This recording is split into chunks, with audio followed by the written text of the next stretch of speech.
Hi, everyone, and thanks for your interest in the Golden Bell Award-winning Getting Reading Right professional learning training series. We are excited to share with you how reading instruction can be more effective in your schools and district.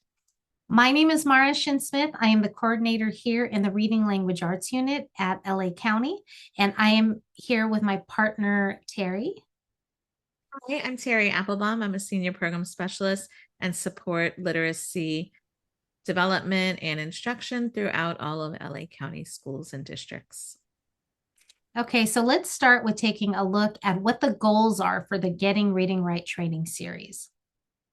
So, first and foremost, this is a training for building educator knowledge in the science of reading research and the structured literacy approach to instruction. So, it is not a curriculum and it is not designed to support a specific curriculum. It's actually curriculum agnostic training. The strategies we introduce and discuss can be implemented with whatever curriculum used in your classrooms.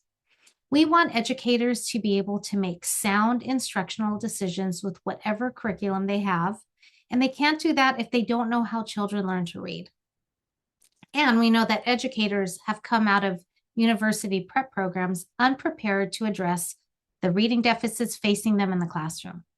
And also, a lot of districts use what is traditionally referred to as the balanced literacy approach. And really, that has not been balanced at all. The problem with this is that educators don't know what they don't know, and often they don't realize strategies they're being asked to use may not be the most effective. So we've had countless educators tell us, I had no idea that all of this research existed and that there was something that I could actually do to better support my students as they develop proficiency in their reading skills. So in Getting Reading Right, we ask our participants to complete self-assessments of discrete reading skills so they can identify where their own knowledge gaps lie. Our next goal is to support instructional practice. Now, we don't want educators to just come and listen. We want them to use the knowledge they gain to change how they teach reading. We share in universal screeners and diagnostic assessments and show how to use this data to inform instruction in small groups and during mini lessons. And we also focus on what it means to have explicit and systematic instruction. What does it look like and how you can incorporate these practices into your daily instruction? We show examples for how educators can find areas of their current curriculum that need a supplementation and provide resources to support them. Now, we always say you need to be smarter than your curriculum, meaning having the knowledge to make really good instructional decisions within it every day in order to prevent those learning gaps from occurring in our students' learning. Now, we share instructional evidence-aligned strategies to address the needs of struggling readers when their data shows that students need support with specific skills. And we also provide strategies that will help accelerate the learning of all students. And finally, as we share evidence-aligned teaching strategies to address educators' real concerns of students they have in their classrooms, we share vetted resources that we have collected. And often these include ready-to-use tools that can be incorporated the very next day. So Getting Reading Right is not a research and pedagogy only training. It is that, but it's also the how to implement it in the classroom piece, as well as the why to help educators become stronger in their craft. All right, let's talk for a moment about why we're talking about Getting Reading Right training. So our work started some years back by looking at data, and data really was a catalyst. So we have some numbers to show you, and we want you to reflect on what they mean. Okay, let's look at our first number here. 57%. That's the percent of California third graders who scored below the standard in ELA. That was based on last spring's CASP scores. Pretty scary, right? But maybe it's not surprising. Let's look at a few more numbers. 75%. That's the percent of Black and Latino low-income third graders who scored below the standard on the ELA CASP in California. That's also pretty devastating.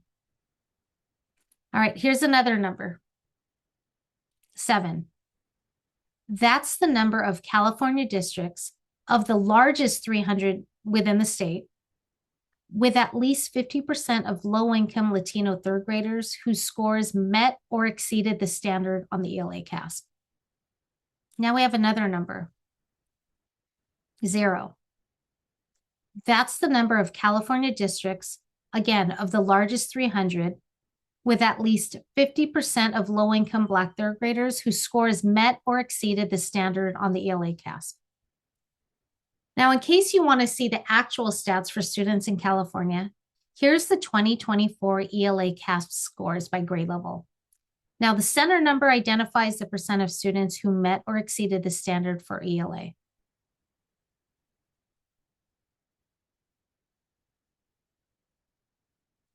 Okay, and here is just third grade data. Now, this is disaggregated by student group. Take a moment to review what percentage of each student group met or exceeded the standard in ELA. Now, this is pretty much how things have looked when any of us began working in education, whether you're a 30 to 40 year veteran, or if you're brand new to education, it's still the same, decade after decade. Equity gaps between student groups' rates of success with reading, they've been the same, which has led many educators and US citizens to this reaction. Well, that's just how it's always been. There's not really much we can do about it. But we're here to say that viewpoint is wrong. This mindset has us often celebrating a 0.5% gain in data. Not to say that we shouldn't celebrate every small victory, but if more than half of our students are not able to meet their grade level standard, we shouldn't be celebrating for long. There's a lot of work to be done, and research exists to provide effective instructional practices that we share in our Getting Reading Right training. Okay, so we were just looking at third grade data, but there are implications well beyond age 9. So take a look at these stats. When we don't assure every single student is on level with reading, they grow up to be more than just an older, struggling reader. There are implications for dropping out of school, imprisonment, and poverty. Now we're talking about a social justice issue. And speaking of social justice, here's just one more statistic. Number 1. Now, it's not the kind of number 1 we want to be. Number 1 is where California ranks for percent of adults who are functionally illiterate. So this is not just an early literacy issue. As educators, we can do something to improve this data. So what do these numbers tell us? They tell me that California has a reading crisis. We want to share this quote that we love by Palo Alto School Board member Todd Collins. He founded the California Reading Coalition and the California Reading Report Card, which you may already be familiar with. He says, we can't measure our instructional success by how well our top students are doing. Instead, we measure our success by how well our least resource students are doing. So when we look at how we're doing as a state or a county or even as a district, the data is screaming at us with information about who these least resource students are. There's a crisis standing before us, even though we've been working really hard, and we know that we all care deeply about our work and our students. When it comes to really grabbing the issue of literacy by the horns, the educational system unfortunately hasn't. As literacy advocate Kareem Weaver says, we've been nibbling around the edges. We haven't been serving every child in our schools. And the truth is there's tons of research that will lead us on the path to addressing every student's needs. But we're not here to dwell on the pitfalls. There really is good news. Do you know who has been taking the issue by the horns? Who is doing a lot more than nibbling around the edges? Mississippi. The whole state is working together to tackle the literacy issues going on. Mississippi went from 45th ranking in reading in the nation back in 2013 to second in the nation in just 6 years. Their Black students are currently ranked as number 5 in the nation. Latino students are ranked at number 4 in the nation. And English learners are ranked at number 1 in the nation in their literacy skills. So, although Mississippi's success story is most certainly not a miracle, because it was years of dedication and really unified hard work, their reading marathon model is one that we can follow, and many districts and other states have already begun to do so. So, what do Mississippi's numbers tell us? They tell me this reading crisis is solvable. So, all of that and more is why we're here today. As we've shared, there's thousands of students in our schools not reading with proficiency. As a state, we've had a wide range of approaches when it comes to literacy instruction, and that has really created differing results across the state and across student groups. Literacy success has become an equity issue. So as a county office, we put together this training series. It's called Getting Reading Right, because we know that what gets focused on gets done. And we believe that educators are deserving of knowing the wealth of knowledge gathered by researchers and how to close reading gaps. I think we can all agree that there are many aspects that go into developing a literate child. It takes all of these factors on the screen, like strong vocabulary, access to books, exposure to varied experiences, and many more as we put together that puzzle of reading instruction. But to be honest, we can remove any number of these other pieces like literate home, love of reading, etc. But if students have a strong classroom reading instruction, they are still going to learn to read. But the reverse is not true. If we do not have systematic and explicit tier 1 reading instruction from this puzzle, most children will never learn to read proficiently. It's that one essential factor, and the one factor as educators that we actually have control over. So this is the area that we're taking by the horns with our Getting Reading Right training. Getting Reading Right trains teachers deeply in the body of research called the science of reading, and it explicitly teaches educators how to implement strategies that are supported by that science in an approach that's called structured literacy. Now, you may have heard the term science of reading. We know it's a hot topic in literacy instruction right now. The science of reading is the research behind how the brain learns to read. It's decades of research about reading instruction and issues related to reading as well as writing. It's an intersection of research from many different disciplines that's been gathered over the last 5 decades. So this is not new information. Some of those fields are listed here on the right side of the screen, like cognitive psychology, linguistics, neuroscience, special education. That's just to name a few of the areas. The science encourages a structured literacy approach for most efficiently teaching human brains to read. And this approach refutes the practices of other commonly used literacy models like balanced literacy and whole language.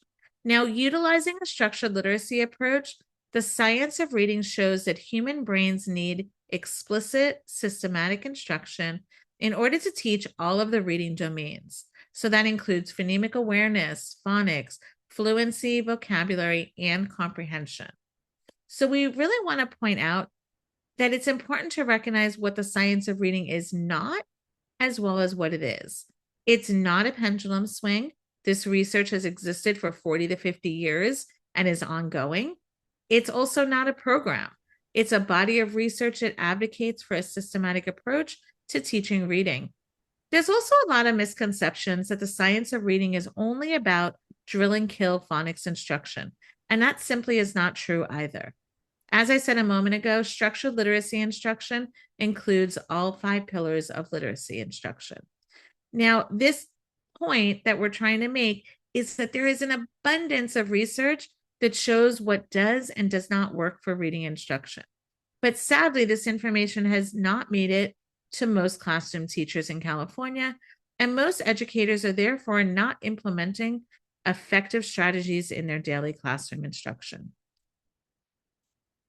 Okay, so let's talk about the science of how the brain learns to read and how this can inform instruction.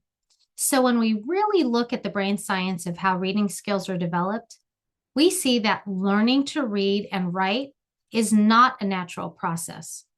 Unlike oral language development, learning to speak and understand language, which is a natural process that human brains are hardwired for. So we begin speaking as toddlers simply because we have been immersed in language. We can immerse this little cutie in a language-rich environment, and she'll soon be a speaker of that language. However, this is not true for reading. You cannot put a child in a room full of books or even an environment rich with read alouds and a love of literacy, and then poof, magically they learn to read. That's not how reading development works. We have to learn the code in order to become a strong reader and writer. And as educators, it's critical that we're aware that there are 4 brain areas in the left hemisphere that are involved in proficient reading development. It's imperative that we help our students activate each of these areas and provide specific practice to form those neural pathway connections between these brain areas. I know I was never taught about these brain areas in my teacher prep programs, and most teachers, they share the same concern with us.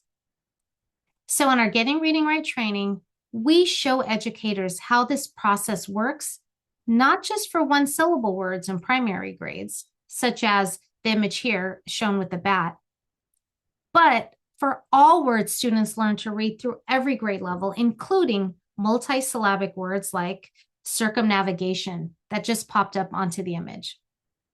And during our training, we talk about how some students' brains have issues with creating these connections and how educators can support the process with systematic and explicit instruction.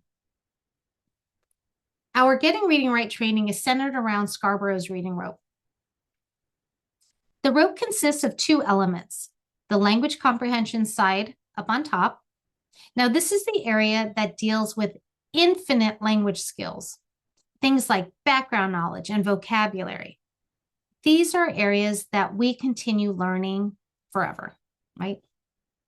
And then we have the word recognition skills, which is the blue area on the bottom of the rope. Now, these are the finite skills of reading words on the page, skills like phonological awareness, decoding, and sight recognition of words. We call these the finite skills because we have just 26 letters and 44 sounds in English. We can learn these to mastery, and we can ensure every single student knows them in full and can use this knowledge to apply to daily reading and writing tasks. So in our Getting Reading Right training, we spend our sessions going through each element of the rope, what it means, why it's important, and how to teach it. And we recognize that many people think learning how to hear the sounds of language and read words is really just the stuff of primary grades. Now, as we work on each of these skills with students, it's not just about reading.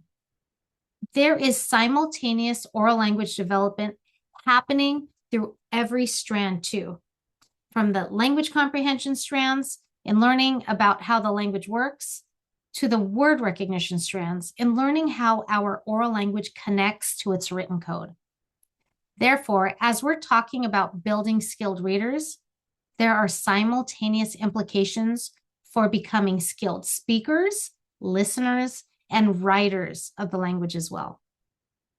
Now, we like to advocate that what students need to know in order to be a proficient reader, it doesn't change in the upper grades. Not only that, but 3rd grade should not be the end of learning to read.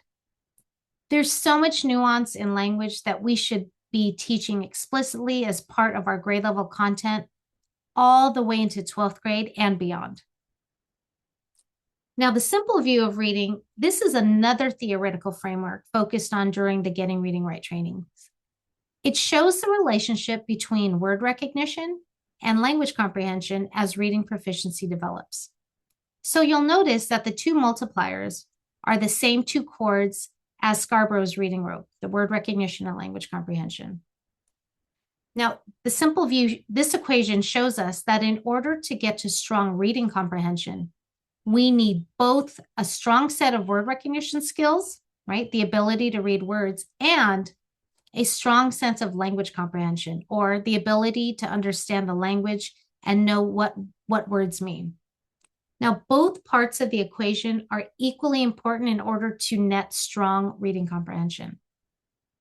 If we have a student who struggles with reading, we need to have the know-how and the tools to pinpoint if their struggle is with actually reading the words, like decoding them, or understanding what they mean, or it could be both. Now, where we want all students is here within this highlighted equation. Strong word recognition and strong language comprehension, which is going to lead to strong reading comprehension.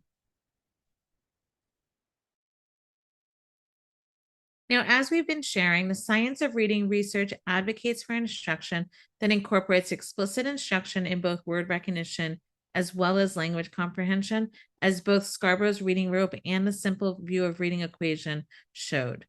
Structured literacy has a big emphasis on using the sounds of language as the foundation of literacy, and it's grounded in oral language since that's what the brain is hardwired for. As a result, students who are multilingual learners really benefit from a structured literacy science of reading approach like we're talking about. A structured literacy approach values home language skills and advocates that educators help students utilize their home language or first language skill set as an asset as they're building multilingualism. We've linked several resources in this slide deck if you're interested in how the science of reading research specifically supports multilingual learners. You can check out these resources by clicking into the PDF of the slide deck that is in the Google Shared folder and clicking right on these documents on slide number 17. So let's shift gears a bit and look at some of the science research that we cover in our Getting Reading Right training. There is an abundance of research to show us that strong reading activates pathways in the left hemisphere of the brain, as you can see here in this functional MRI images. There's more color on the left hemisphere image, and that means that there's more blood flowing through that area and more activation in the brain. Now, scientists have found that struggling readers consistently have less activity in the left hemisphere of the brain and more in the right hemisphere. So, of course, scientists dug deeper to see what might be causing that. During our training, we addressed why this happens and how to overcome this in our classrooms with effective instruction on a daily basis. So let's take a look at what our Getting Reading Right training format looks like. The Getting Reading Right, or as we call it, the GRR training, consists of 10 two-hour modules delivered on Zoom. We begin each module with a recap of the previous module's learning, and then we have participants complete a self-assessment or a self-evaluation on the new topic so they can see what they know about the topic and what knowledge they need to continue to build. We use a variety of modalities for building knowledge. We use videos, articles, breakout discussions, lots of different interaction, even though we're on Zoom. We drill down into each module on specific skills from Scarborough's reading rope, and we explain the what, the why, and the how for instruction of each skill. We share and demonstrate many effective instructional strategies as well. Plus, we share lots of vetted resources for educators to use in their classrooms. We don't want educators to ever feel like they're left to struggle in the wind if their curriculum needs to be supplemented.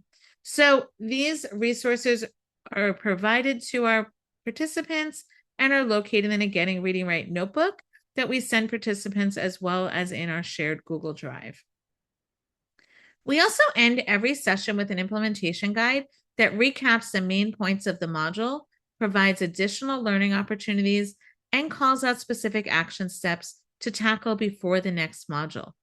As we're supporting our educators on how to apply what they've just learned to implement effective instructional strategies that very next day.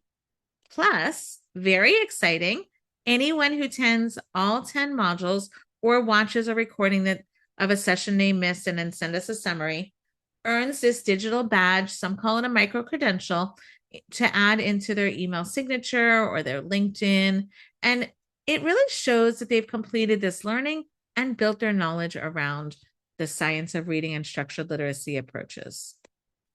So here's some ways educators can join us in this work. Here are the flyers for each of our current opportunities. Each of the flyers is in the shared folder and is also clickable here on slide 20 of the slide deck, which is also in that shared Google Drive. We have our Summer Getting Reading Right Bootcamp. This summer, it's going to take place during the week of July 14th through 18th. We take our 10 modules and deliver all of the material in 5 half days. So we meet on Zoom from 8 a.m. to 12:30 p.m. And as we're meeting, we cover the entire Getting Reading Right training in just those 5 days. We also offer our year-long Getting Reading Right Consortium. That one is open to any educator throughout the state. Our bootcamp is as well. And this year we met one Monday a month for 2 hours after school from 3 to 5 on Zoom. It will probably be the same during the 25-26 school year. Our final option is to contract with us for a customized cohort of Getting Reading Right. That's where we meet with just your district's educators and we deliver the training in a customized format in order to build a common language and a skill set amongst all of your district's educators. And again, just remember, you can go into the PDF of this slide deck in the shared drive. You can click right on each of these flyers and access our registration links or our contact information. Okay, so we want to close out by showing a few resources that are available, not just to Getting Reading Right participants, but to anyone looking to build their knowledge in effective literacy instruction. Now, we have an entire Canvas website filled with tons of resources that we've collected. We have articles, videos, podcasts, etc. Now, there really is a treasure trove of resources. So be sure to click on the link on this slide in the PDF version of the deck to gain access to our Canvas page, or you can copy down the web address that we have here. Okay, and one of my favorite resources is our podcast called Leading Literacy. Now, our director, Leslie, and I, we host this informative podcast, and we've had the most amazing guests, some real heavy hitters in the literacy world. And you're going to love to hear what they have to share. So check it out. You can find us on Apple or Spotify, and we cover all sorts of topics around literacy, not just the science of reading and structured literacy, but really lots of other literacy-related topics. So we hope you are hungry for more information about effective literacy instruction. So we've created a list of some great resources for you to check out so you can keep building your knowledge or you can share with your colleagues. Again, we've curated articles, videos, and podcasts, lots of powerful stuff here. And you can click on any of these links that are on the slide in the PDF version of the deck, which you can find in the shared drive. Now, we especially recommend the Soul to Story podcast by Emily Hanford. She has now published 10 episodes, and she tells the whole story of how balanced literacy took hold in the U.S., and why it has been difficult to get the research around the science of reading into our schools. It is excellent. Okay, so we want to leave you with this quote by Dr. Mark Seidenberg. He's a leading researcher, advocate, and professor. There is a profound disconnection between the science of reading and educational practice. Very little of what we've learned about reading as scientists has had any impact on what happens in schools. So we hope you'll join us in shifting this paradigm and bringing in evidence-aligned reading practices to classrooms and into the hands of students. Okay, everyone, thanks so much for watching this overview of LACO's Golden Bell Award-winning Getting Reading Right training series. Here's our contact information for Terry and myself. You can reach out to either of us for support or questions, or to discuss participation in one of our training options.